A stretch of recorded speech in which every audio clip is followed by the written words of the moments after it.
pathology, immune checkpoint interactions, cancer epidemiology, common metastases. All right, so the first thing that we're going to be talking about is the immune checkpoint interaction. So what does that mean? It means that how does our body's immune response protect us against cancer, okay? So there's a couple signals that we can be used that's in favor of us to stop us from getting cancer, okay? So the first one is that we have interactions with PD-1, okay? This is programmed death, okay? That's how they named it. PD-1 is on the T cells, and PDL, programmed death ligand, is on tumor cells. And what happens is that when our PD on our T cells bind to PDL ligand on our tumor cells, that tumor causes the T cell to become completely inhibited, or it causes T cell dysfunction known as exhaustion.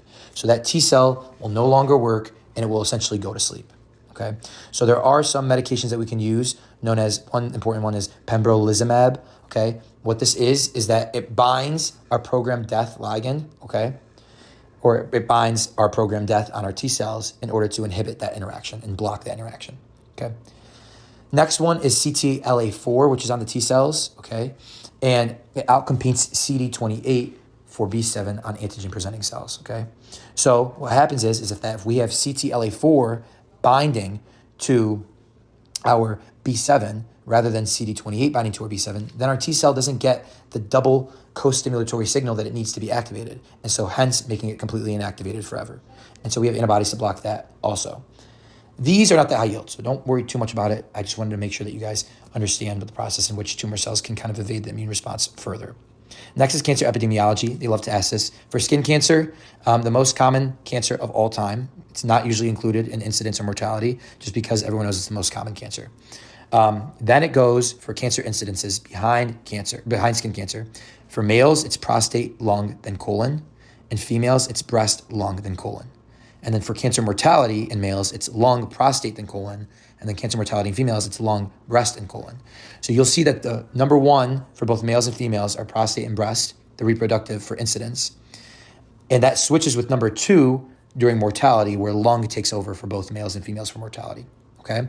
So once again, the most common cause of cancer mortality in males and females is going to be lung, but the most common incidence is going to be for males, prostate, and for females, breast. So those two switch. And lastly, we're going to just talk about the common areas of metastases of different types of cancers. Now, what I will say, don't read too much into this.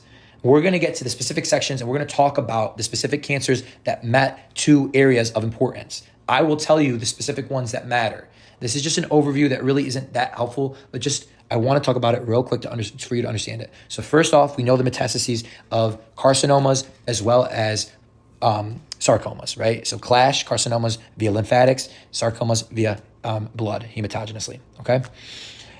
And then you have the exceptions, the four carcinomas that route hematogenously: follicular thyroid carcinoma, choriocarcinoma, renal cell carcinoma, and hepatocellular carcinoma, okay?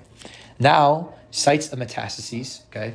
At bone is a site of metastases. The primary tumor that goes there is the prostate and the breast, okay? The primary site of metastases for colon cancer is going to be to the liver because it has that portal vein access.